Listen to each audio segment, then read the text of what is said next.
예, 뉴스헌터스 첫 순서 이슈박입니다. 지난해 국내 근로자의 평균 연봉이 3% 가까이 올라서 처음으로 5천만 원을 넘었다고 합니다. 네, 숫자는 풍요로워 보이는데 우리 장바구니는 그렇지 못한 것 같습니다.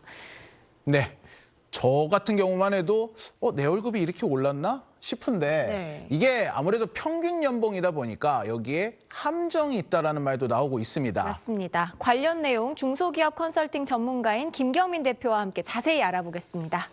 어서 오십시오. 네, 반갑습니다. 네, 자 대표님 먼저 지금까지 굉장히 많은 기관이 수시로 한국인 근로자의 평균 연봉이 얼마나 되나를 조사를 한단 말이죠. 통계청에서도 하고. 근데 이번에는 이제 경영자총연합회 경총에서 내놓은 자료인데 처음으로 평균 연봉이 5천만 원을 넘어섰다라고 했습니다. 이게 뭐 무슨 의미가 있을까요? 이 5천만 원이라는 숫자가? 그렇죠. 평균 연봉이 5천만 원이 넘었다. 그러면 박수 쳐주고 기분 네. 좋고 네. 그렇죠. 와, 뭐 응원할 수 있어야 되는데 네. 앵커님이 말씀하셨겠지만 이런 지점이 있습니다. 그것은 네네. 조사 기관에 따라 다른데 경총은 일반적으로 우리나라 기업에서 대기업들을 중심으로 하는 곳의 대표적인 기관 중에 하나입니다. 그렇죠. 일반적으로는 300인 이상, 네. 300인 이하라 하더라도 100명 이상 최소한 기업에 응답해 줄 수 있는 인사팀장이 있는 곳을 대상으로 회원사로 합니다. 그래서 이번 조사를 보니까 300인 이상과 300인 이하를 합쳐가지고 통계를 냈던데 그 모집단에 따라서 이런 조사는 좀 구체적으로 들여다볼 필요가 있다. 그렇기 때문에 이 결과를 보면서도 와 박수치기보다는 나는 아닌데 이런 분들이 좀 많을 것 같습니다. 네. 아니 그래도 그렇게 한 달 전에 통계청에서는 평균 연봉이 4,500이라고 그랬는데 지금 한 달 만에 이렇게 차이가 나는 이유가? 그렇습니다. 통계청에서는 고용보험 가입자를 대상으로 해서 상용 근로자, 그러니까 한 달에 209시간을 기본으로 하는 사람들을 대상으로 봤을 때 평균 연봉이 4,500만 원, 네. 중위 연봉이 3,400만 원. 그거랑 지금 차이가 있기 때문에 그렇죠. 이게 뭐가 맞는 거야? 이렇게 되는데 좀 들여다보면 그 차이를 좀 알 수가 있습니다. 아까 말씀해 주신 그런 이유군요. 네. 그럼 이게 실제 수령액인 건가요? 이런 통계는 대부분의 경우는요. 일단 공제 전입니다. 세전. 세전입니다. 네. 그러니까 실제로 400만 원이다. 그러면 한 대략 공제액에 따라 다릅니다만 15% 정도는 빼고 통장에 찍힌다. 거기서 일단 차이가 좀 느껴지죠. 네. 어쩐지. 그럼 이제 더 내려가는 거니까. 그러니까요. 네. 그렇군요. 자, 일단 요번에 이제 어쨌든 어디서 했느냐를 뭐 다 떠나서 경총이 어떻게 조사를 했느냐를 보니까 그 기존에 무슨 뭐 수당이나 시간의 수당 이런 거 빼고 급여로만 놓고 5천만 원을 넘었다라고 하던데 특히 특별 급여가 많이 올라서 그랬다라고 하더라고요. 근데 이 특별 급여 이게 뭡니까? 일단은 우리나라에서 대기업이나 100인 이상을 중심으로 조사했다 하더라도 네. 급여가 일단 올라갔기 때문에 뭐 그거 박수 쳐줄 일임에 분명합니다. 네. 다만 이게 좀 착시 효과가 있습니다. 네. 왜냐하면 우리나라가 지금 반도체, 조선, 자동차, 맞아요. 방산 이쪽 업계가 최대 호황을 누리고 있습니다. 네. 그리고 SK하이닉스는 성과급 상한선을 뚫어버렸죠. 그랬죠. 삼성전자도 역대급의 성과급을 받을 거다 예상이 되고 작년에도 그랬습니다. 네. 우리가 통상 이런 걸 볼 때 보면 뭐 제가 시골에 있을 때 저희 반 평균 수학 점수가 60점이었는데요. 네. 서울에서 선생님 따님이 전학을 와가지고 100점을 맞아버렸습니다. 갑자기 평균이 한 4점 올라가더라고요. 실화 네, 얘기인 거죠. 네. 그래서 모두가 다 평균보다 못 미치는 수학 점수를 맞게 되는 거죠. 그러니까 이런 좀 발라내놓고 보면 전반적으로 내 삶의 대부분의 사람들은 연봉 크게 안 올랐거든요. 그런데 특정한 산업, 지금 반도체 호황이나 네. 수출 호황이죠. 고환율 때문에 수출의 호황을 누리기도 하기 때문에 네. 그런 산업의 특정한 곳, 그리고 대기업 중심 또는 금융권 이런 곳에서 전체 평균 연봉을 끌어올려 버리니까 초고소득자리 늘어나다 보니까 평균이 올라가고 중위값과 평균값의 차이가 더 커졌다. 이러면서 우리 체감하는 거랑 실제 발표하는 거랑 차이가 느껴지면서 나만 빼고 다 월급 많이 받는 것 같은 느낌이 네, 드는데 네. 실제로는 비슷비슷한 사람이 더 많다. 이렇게 볼 수 있고요. 네. 두 번째, 그러면 나는 이제 대기업에서 일하니까 이제 됐느냐? 그렇지 않습니다. 네. 우리나라가 직코봉제를 연봉제로 전환할 때 사실상 연봉을 깎기 어려운 연봉제로 도입했습니다. 그러다 보니까 기업이 개인에게 연봉을 올려줄 때 네. 기본급을 올려주기보다는 성과급을 올려주는 방식으로 갔습니다. 네. 그게 그러니까 더 이익이겠네요, 기업 입장. 기업 입장에서는 임금의 유연성이 늘어나기 때문에 한 번 올려주면 깎으면 나가란 이야기입니다. 네, 네, 네. 그러니까 성과급을 주다 보니까 지금 성과급의 비중이 역대급으로 커졌습니다. SK 하이닉스가 작년에 최고를 찍었는데 기본급 대비 2.5배를 받았습니다. 네네. 기본급이 1억이면 성과급만 2억 5천을 받은 거예요. 그것이 그렇습니다. 평균으로 돌아서서 네. 특별 급여가 증가한 양상입니다. 그렇다고 그러니까 이제 요즘 뭐 청주의 아파트 값이 들썩인다 이런 이야기가 나오는데 네. 아파트 사면 안 됩니다. 내년도에 성과급 못 받으면 이자 못 냅니다. 어려워질 수 그러네요. 그러니까 대기업이라고 해서 오 월급 올랐네 앞으로도 계속 오르겠네 그렇게 볼 수는 없는 지점도 있다. 네. 알겠습니다. 근데 말씀해 주셨듯이 뭐 반도체, 뭐 IT, 그러니까 삼성전자나 SK 하이닉스 같은 경우에는 뭐 대기업이고 상여금, 네, 그것도 많이 나왔으니까 좋겠습니다만, 근데 보니까 또 자료에는 가장 높은 업종이 반도체 회사가 아니에요. 네. 독보적인 1위가 금융, 보험 이쪽이던데 이유가 뭔가요? 일단은 보험과 금융업계에 종사하시는 분들이 열심히 일했을 것이다. 네, 그렇게 간주해드리고 싶습니다. 열심히 일했기 그런데 또 우리도 또 은행에 대출이 있는 사람 입장에서 네. 그렇죠. 역대급의 예대 마진이 유지되고 있습니다. 네. 예금 이자는 작고 대출 네. 이자는 높은 상태가 유지되고 있습니다. 그리고 금융 상품이 고도화되고요. 자산 시장에 참여하는 우리나라 주식 투자자가 1,400만 명이 넘었습니다. 네. 이분들이 다 고객이잖아요. 그렇기 때문에 금융권에서 영업이익이 역대급으로 높았고 그분들의 급여가 상대적으로 쫙 끌어올려주는 방향성이 좀 있었다. 이렇게 볼 수가 있겠습니다.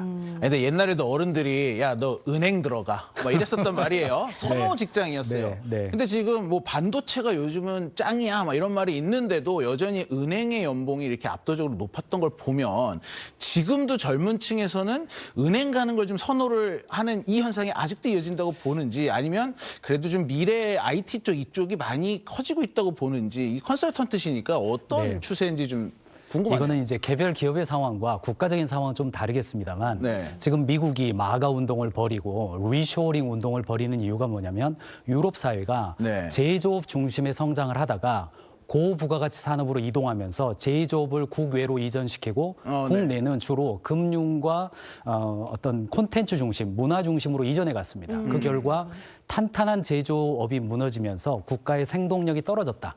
지금 유럽 국가 같은 경우는 제조업의 비중이 15%가 안 나오고 있거든요. 네. 미국은 현재 한 20% 나오고 한국과 일본이 한 20% 약간 못 미치고 있습니다. 그렇기 때문에 지금 우리나라에서도 인재들이 어디로 가야 되느냐, 국가적 차원에서. 그것은 중산층을 두텁게 만들고 그리고 승수 효과가 높은 국내 생산 유발 효과가 높은 제조업 중심이 탄탄하게 잡아줘야 됩니다. EU 중에서는 독일이 가장 높은 비율을 가지고 있거든요. 그러니까 우리나라에서 과연 인재들이 어느 방향으로 가야 되느냐. 물론 금융권도 많이 가시기를 바라지만은 국가 전체적으로 보면 제조업이 탄탄하게 받치고 있어야 국가가 선진국 대열로 간다 하더라도 국가의 자생력이 높다. 혹은 제조 주권이다 이런 표현까지 요즘 나옵니다만 네. 미국이 유럽을 보면서 미리 움직였던 이유는 바로 그 지점이 있을 거다. 그런 측면에서 조금 관련된 분들이 좀 고민해 보실 지점은 많이 있겠다 이런 생각은 듭니다. 네. 아까 이제 이 조사를 어떻게 했느냐에 따라 연봉 평균이 좀 달라진다고 했는데 대표적으로 300인 이상이냐, 300인 이하냐, 대기업이냐, 중소기업이냐 이 차이가 좀 크다고 말씀을 해주셨어요. 네. 실제로 지금도 성과급 위주로 이렇게 연봉이 올라간 거다 보니까 대기업과 중소기업 사이의 격차가 너무 벌어지는 게 아니냐란 말이 나오거든요. 그렇습니다. 우리나라가 노동시장을 보면 이제 남녀 임금 격차, 네. 정규직과 비정규직의 임금 격차 네. 이런 것들은 지난 수십 년 동안 많이 사회 이슈화도 되고 또 개선도 어느 정도는 된 지점이 있습니다. 네. 그런데 유일하게 오히려 악화된 지점이 있는데 대기업과 중소기업의 임금 격차입니다. 네. 지금 이 경총 통계는 300인 이하를 그냥 뭉뚱거려서 했습니다만 우리나라의 대기업, 중소기업, 중견기업 표현은요 사실은 인원수가 아니라 매출 기준이고 복잡한 수식이 있습니다. 그래서 네. 대략적으로 300명입니다만 네. 정확한 수치는 중소벤처기업부가 따로 마련하고 있기는 합니다만 어쨌든 300명 이상과 이하로 볼 때 통상 한 61% 정도 나오는데 이 지표는요 IMF 이후로 한 번도 개선돼 본 적이 없습니다. 계속 격차가 커지는 방향으로 갔습니다. 그렇기 때문에 그리고 이제 대기업은 전체 근로자 중에서 약 12%밖에 수용하지 못합니다. 네. 공무원, 공기업을 포함해도 많이 잡아도 16%고요. 네. 대부분의 우리나라 근로자는 자영업을 포함을 해서 88%의 근로자가 중소기업에 다닙니다. 근데 그 중소기업도 가장 많은 비중의 중소기업이 5인 미만입니다. 전체 준체 기업 중에서 약 60%가 5인 미만의 소상공인에 해당됩니다. 그리고 30명 이하에 근로하는 사람들이 약 42%고요. 네. 30에서 300인 사이가 26%가량 나옵니다. 그러니까 이번 조사에서는 300인 이하를 그냥 퉁을 쳐서 조사를 했는데 나눠놓고 보면 제가 조사의 결과에 의하면 2025년 통계청 자료에 의하면요. 5인에서 30인 미만의 평균 연봉은 약 3,200만 원밖에 안 나옵니다. 그리고 30인에서 300인 사이의 평균 연봉은 약 4,600만 원입니다. 이것도 근속기간 다 평균 넣어서요. 네. 그리고 조금 아쉬운 지점은 이런 이야기를 할 때 근속기간은 말 안 해요. 일반적으로 대기업은 근속기간이 굉장히 길고 중소기업은 통상 4, 5년에 한 번씩 이직하는 게 중소기업의 현실이거든요. 그렇죠. 그렇기 때문에 근속기간을 고려하지 않고 이런 통계를 볼 때 특별히 2030 청년들이 바라볼 때에는 내가 받는 현실 월급은 굉장히 보잘것없는데 평균치가 나오면 5천만 원 이상 다 받는 것처럼 느끼니까 그쵸. 여기에서 오는 어떤 상대적인 어떤 비교의식 네. 혹은 박탈감 이런 지점 때문에 나만 빼고 다 받나? 네. 이런 느낌을 받는 이유가 이 지점에 있는 거죠. 근데 간극이 계속 벌어지는 게 좋은 건 아니잖아요. 이거 좁히려면 좀 어떻게 좀 바뀌어야 될까요? 그러니까 이런 이야기 할 때마다 좀 조심스러운 지점이 있는데 네. 과연 대기업의 이 생산성 향상은 중소기업과 협력업체의 생산성을 뺏어간 거냐? 아니면 글로벌 시장에서 경쟁력을 맞추어서 해외에서 돈을 많이 벌어오고 있는 거냐. 이것은 어느 지점을 보느냐에 따라서 해석의 차이는 있겠습니다만 어쨌든 현상적으로 보면 생산성 격차, 급여 격차, 지속 가능성 격차, 인재의 격차는 점점 늘어나는 방향으로 왔습니다. 그건 어쩔 수 없는 현상입니다. 네. 근데 이번 통계 보니까 우리나라의 돈 버는 사람 전체 통계더라고요. 이 나이에 따른 정보는 따로 없습니다. 최근 젊은 층에서는 아예 구직을 안 하거나 보니까 이런 단어도 있어요. 쉬었음 청년. 네. 구직을 포기한 청년들이 많다고 하는데 그럼 만약에 이 평균 연봉을 나이대로 좀 나눠보면 평균 우리 청년 세대와 부모님 세대 사이의 간극도 또 어느 정도 존재하는지 궁금하거든요. 그렇죠. 지금은 이제 아이가 직장을 안 잡으니까 엄마 아빠가 60이 넘어서도 직장을 잡는 그런 맞아요. 사회가 많아요. 됐죠. 우리나라 20 캥거루. 그렇죠. 캥거루족이죠. 우리나라 20대의 취업률보다 60대의 취업률이 2배 가까이 됩니다. 30대 취업률과 60대의 취업률이 비슷한 상황입니다. 네. 그렇기 때문에 아이들은 점점 직장을 늦게 갖고 어른들은 점점 은퇴가 늦어지는 거죠. 네. 근데 이 나이대별로 보면 왜 그런지 좀 알 수 있는데요. 우리나라 기왕에 88%의 중소기업 직원들 얘기를 했으니까 네. 중소기업 기준으로 20대 평균 연봉이요. 약 3,400만 원 정도밖에 안 됩니다. 20대 평균 연봉이. 네. 그리고 30대가 약 4,600만 원이고요. 네. 40대가 돼야 5,800만 원 정도가 됩니다.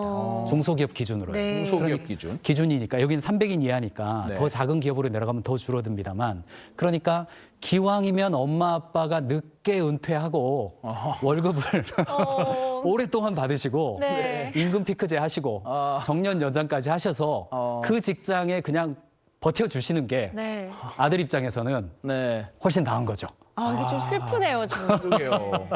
게다가 우리나라가 연공급형 급여 시스템을 가지고 있는데 네. 연공지수라고 하는 게 있습니다. 그게 우리나라가 1년 차 대비 30년 차의 연공지수가 2.97이 나옵니다. 한 3배 정도 나와요. 네. 입사 1년 차가 한 3천만 원 받는다. 그러면 30년 차가 9천만 원 받는 겁니다. 이 차이는 일본이 2.3 정도 나오고 네. 미국이 1.5, EU가 1.9 정도입니다. 세계 최대의 격차입니다. 우리나라는 그러니까 나중에 갈수록 더 많이 번다는 뜻이군요. 그렇죠. 그러니까 내가 월급이 높으려면 한 직장에서 오래 다니는 오래 게 오래 다니시기 바랍니다. 네. 일을 해야 된다. 아프면 안 될 것 같아요. 네. 이제 이런 것을 보고 있거든요, 자녀들이. 네. 부모님의 급여를 대략 알고 있거든요. 네. 그러니까 가능한 부모님이 은퇴를 늦게 하시고 주된 직장입니다. 퇴직 이유는 또 달라지는데 주된 직장에서 오래 버텨주시는 서울 자가의 대기업 다니는 김 부장으로 남아있기를 바라는 거죠. 아니 근데 이런 현상은 왜 나타나는 거예요? 그러니까는 저는 솔직히 요즘 젊은이들이 무력하다라고 해석하고 싶지는 않습니다. 다른 이유가 분명히 있을 것 같은데 실제 현장에서 보시는 이런 사례들 왜 그런 걸로 보십니까? 뭐 제가 얼마 전까지만 해도 대학에 가서 취업 특강을 하거나 하면 몇 년 전만 해도 컴퓨터 공학과 추천했거든요. 네. 지금은 컴공과 졸업생들이 이 빠른 변화 때문에 대학에서 배우는 것이 거의 쓸모가 없어졌습니다. 지금은 바이브 코딩으로 다 하고 있기 때문에 그렇죠. 뭐 일반인들도 바이브 코딩하면서 코딩을 짜고 게임도 만들고 그럴 수가 있게 됐거든요. 네. 이 컴퓨터 공학과를 졸업한 친구는 그 꽤나 경진 대회에서 1등도 했습니다. 그런데 지금 1년 반째 해커톤만 하고 있습니다.